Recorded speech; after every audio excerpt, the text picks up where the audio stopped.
Halo teman-teman, salam sehat selalu untuk kita semua. Salam sejahtera dan tetap semangat. Dengan saya Bung Ropan, saya akan mereview hasil-hasil pertandingan yang berlangsung di Piala Dunia 2022 di Qatar. Terutama di grup E, di mana di Mansaf, Jerman menelan kekalahan pahit dari Jepang dengan 1-2 di Stadion Khalifa kemarin malam.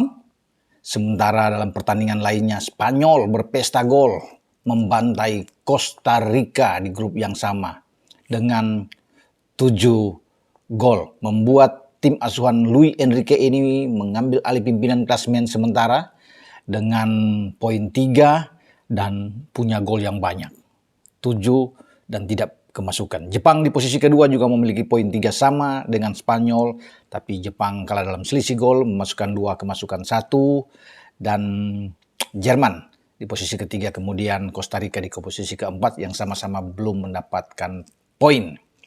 Ini menjadi kejutan terbesar kedua yang terjadi di Qatar yang dibuat oleh dua tim Asia setelah Qatar itu menelan kekalahan pertama mereka dalam pertandingan pembuka dari Ekuador, kemudian diikuti dengan Iran yang dibantai habis oleh Inggris. Arab Saudi membangkitkan lagi semangat bagi tim-tim Asia ini di saat mereka membuat kejutan luar biasa mengalahkan Lionel Messi dan kawan-kawan tim tangguh Argentina takluk dengan 2-1. Menyusul Jepang meneruskan apa yang dilakukan oleh Arab Saudi. Mereka memukul salah satu favorit juara juga, Jerman, penyandang 4 kali gelar juara dunia. Mereka menang. Ini kemenangan mirip-mirip yang dibuat Jepang seperti yang dilakukan Arab dan atas Argentina. Argentina lebih dulu membuat gol pertama di awal-awal menit ke-10 lewat penalti Lionel Messi. Tapi di babak kedua, di awal-awal babak kedua antara menit 48 sampai menit 53 itu ada 2 gol balasan dari Iran yang membuat Iran bisa memenangkan pertandingan. Nah, hal yang sama terjadi juga di Jerman dan Jepang. Jerman unggul lebih dulu lewat penalti dari Ilkay Gundogan. Dan akhirnya di babak kedua itu terjadi di 15 menit terakhir. Jepang terus bisa menekan dan akhirnya bisa mendapatkan 2 gol mereka untuk bisa mengalahkan Jerman. Ini luar biasa bagi Jepang, bagi pasukan Hajime Moriyasu yang bisa membuat kejutan luar biasa di Qatar. Dan Jerman saya pikir semua bagus bermain di babak kedua, di babak pertama. Kalau babak kedua jelek sekali, kurang. Ini seperti mereka kehabisan bensin.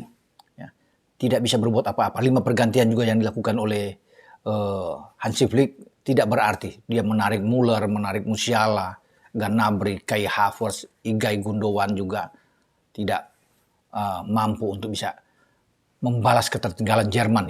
Udah masuk Goretzka, sudah masuk di sana, Götze, Hoffmann sudah ikut di dalam bermain juga, tapi nggak bisa bikin apa-apa buat Jerman. Moukoko juga ikut dimainkan, tapi tidak berhasil membalikan atau menyamakan kedudukan pun.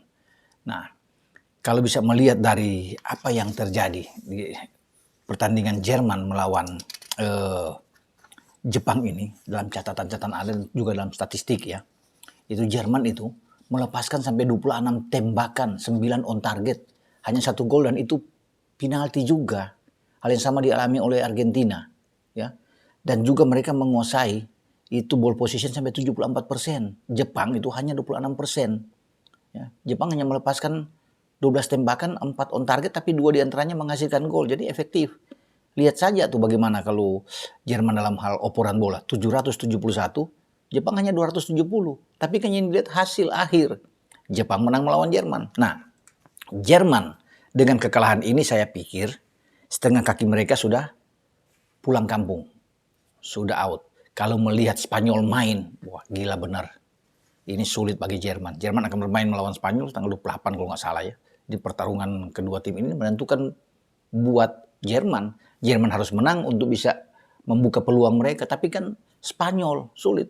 Main lawan Costa Rica. Costa Rica tak berkutik sama sekali. Bukan soal tak berkutiknya. Tapi tidak ada satupun gol, tembakan dan on target.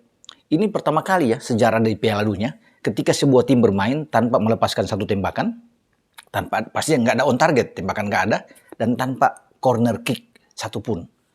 Itu Spanyol itu bermain memang dengan tingkat level permainan terbaik mereka di Piala Dunia kali ini ya. Kalau bisa melihat dari Spanyol ya.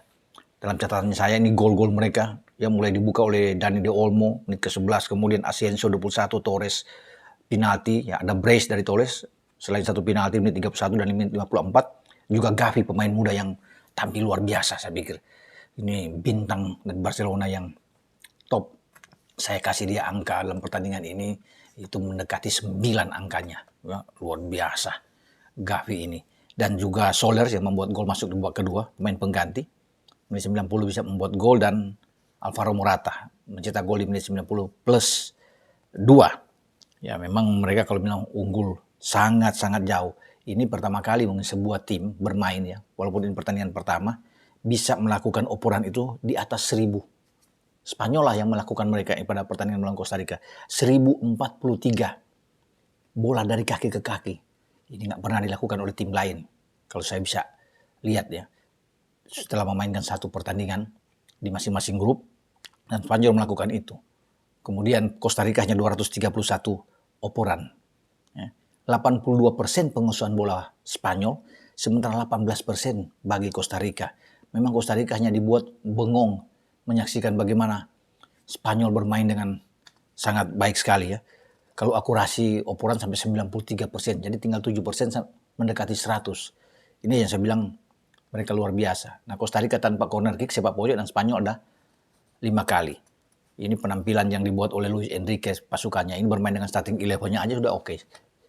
Unai Simon di belakang, kemudian Aspi di kanan, Jordi Alba ada di kiri, ini starting 11, dan bukan Eric Garcia yang dimainkan untuk bermain di posisi back tengah bersama dengan Laporte, tapi Rodri yang turun ke belakang. Wah, ini bagus bagaimana Rodri bisa bermain ini back, ini pasti ketawa-ketawa ini. Ini Pep melihat ini ketika pemain seperti Rodri ini bertarung di belakang, tidak tergantikan bersama dengan Laporte. Gavi bermain di tengah, ada 3 pemain Barca bersama dengan pemain senior tentunya Busquets dan Pedri, tapi Pedri ditarik keluar. Di babak kedua ada Torres, Asensio, dan De Olmo. Ini 4-3-3 dari Luis Enrique yang memakan korban dengan 7 gol Costa Rica. Karena Costa Rica kita tahu bersama, teman-teman masih ingat ketika di 2014 membuat kejutan besar ya di grup E. Ada Italia, ada Inggris, ada Uruguay, dan mereka menjadi juara grup Costa Rica. Mereka lolos sampai bahkan ke babak perempat final. Ya, jadi ini melawan Spanyol dibuat sama sekali tak berdaya, dan Spanyol sudah mengirim sinyal kepada Jerman, hati-hati Jerman. Ya, mereka akan mengirim pulang Jerman lebih dulu. Ya, dan saya memang kalau melihat Jerman main, terutama di babak kedua melawan Jepang, saya tidak yakin. Bahkan ketika melawan Oman dalam uji coba, buruk sekali penampilan mereka, cuma menang 1-0 di menit-menit akhir, dan itu sudah saya yakin berbahaya Jerman kalau bermain seperti itu. Dan ini kelihatan. Jadi kalau mau bunuh Jerman, disinilah saatnya. Setelah kalah dari Jepang, hajar, tidak boleh lolos ke babak selanjutnya, sehingga mereka bisa pulang. Ini untuk kedua kali dalam back-to-back dua Piala Dunia terakhir setelah 2018. Mereka juga terhenti di grup, dihajar oleh Sintayong dan pasukannya, Korea Selatan, dengan 2 gol. Sebelumnya kalah dari Meksiko, mereka hanya menang dari Swedia, dan ini tanda-tandanya.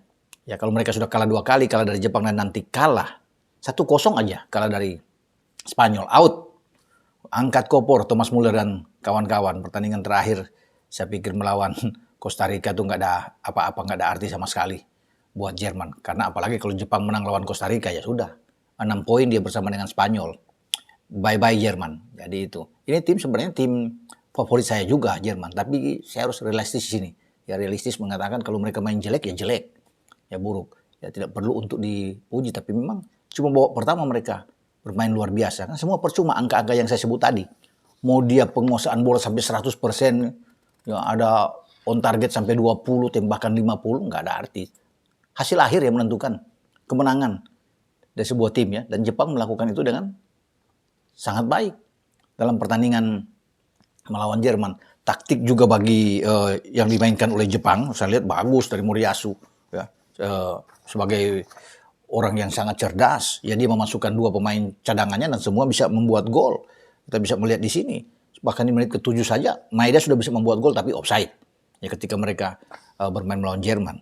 Dan sebelum Raum diganjal di kotak penalti kan diambil oleh penjaga gawang Suci Gonda ketika Jerman menang 1-0, dan lihat gol balasan mereka dengan dua pemain yang bangkit dari bangku cadangan. Ritsu Doan di menit 75 dan Takuma Asano di menit ke-83. Itu kan dekat sekali. Dari menit 75 ke 83 itu hanya selisih 8 menit terjadi dua gol ini ya, di antara 15 menit terakhir waktu normal. Sama seperti Arab ketika pukul Argentina. Itu di awal-awal babak kedua tuh berselisih hanya 5 menit dari menit ke-48 ke menit ke-53. Dan takluklah Argentina. Sekarang diikuti oleh Jerman. Nah, ini dua tim yang terakhir final di 2014. Ya, Argentina dan Jerman, dan Argentina kalah 1-0 dan dua-duanya kalah menderita di pertandingan pertama. Jadi memang nasib Jerman itu benar-benar di ujung tanduk setelah kalah lawan Jepang, dan memang sangat disayangkan ya. Dalam dua Piala Dunia terakhir, dua tim dari Asia memukul mereka dan bahkan menyingkirkan mereka di fase grup ya. Ini sudah berbahaya bagi Jerman, dan saya meyakini sulit menang melawan Spanyol. Ketika Spanyol menunjukkan permainan berkelas dia melawan Costa Rica, ya, imbang saja bagi Jerman sudah luar biasa. Bagi kalau melihat Spanyol bermain ya, tapi saya rasa mereka kalau main seperti Jepang sekali lagi habis ya, Jerman untuk pertandingan berikut. Dan saya akan mengumumkan ya, langsung mengumumkan nama-nama ya. Itu banyak sekali, jawabannya hampir 400 orang yang menjawab ini, tapi yang tebak benar dengan Jepang menang 2-1 hanya sedikit ya. Tidak sampai 12 orang ya yang bisa ini. Terpaksa harus diundi untuk mencari 5 pemenang karena mereka harus dapat giveaway dari ACC Astra Credit Companies ini ya. Ini akan dapat Anda berlima. Ini jaket. Wah, ini jaket keren ya, yang Anda bisa dapatkan. Ya, ini saya bisa ambil. Jadi akan dikirim ke rumah Anda, ke alamat Anda. Jaketnya di dalam Forsity yang harganya mencapai 1 juta rupiah. Ya, jaket bagus dari ACC, dan inilah nama-nama 5 pemenang. Pertama Reels, kemudian kedua Kelvin CR, ketiga Sahrir Mas Neno, ya. Keempat namanya hampir sama seperti saya nih, Roni, tapi namanya 2 kali Roni, ya. Kemudian yang kelima Isnan Ansari yang semua menebak dengan benar, ya. Jerman 1, Jepang 2. Masih ada pemenang lagi mungkin 7 orang, tapi setelah diundi mereka berlima ini. Jadi Anda tinggal kirim ya IG alamat Anda, alamat lengkap dengan kode pos dan juga nomor handphone Anda ke IG saya ya. DM aja langsung ke IG saya. Inilah Ropan ya, IG saya. Selamat, tapi bagi Anda yang belum beruntung tenang aja, masih banyak. Nanti Prancis lawan Denmark kita bikin lagi. Jadi ini terus ada ya, naik nanti di babak berikut naik jadi 10 orang. Kemudian di perempat final 15 orang pemenang, sampai dapat 20 orang ya, di final. Jadi banyak kesempatan. Ada hampir 200 jaket yang disiapkan. Jadi semua masih bisa dapat kesempatan. Ini luar biasa ACC ini mendukung Piala Dunia. Jadi terima kasih juga buat pimpinan dari ACC, Astra Credit Companies, yang sudah mendukung di channel YouTube Bung Ropan untuk membagi-bagikan giveaway selama Piala Dunia. Sampai di sini dengan saya Bung Ropan dalam review dengan kekalahan Jerman dari Jepang dan pembantaian yang dilakukan oleh Spanyol atas Costa Rica di grup E. Ciao.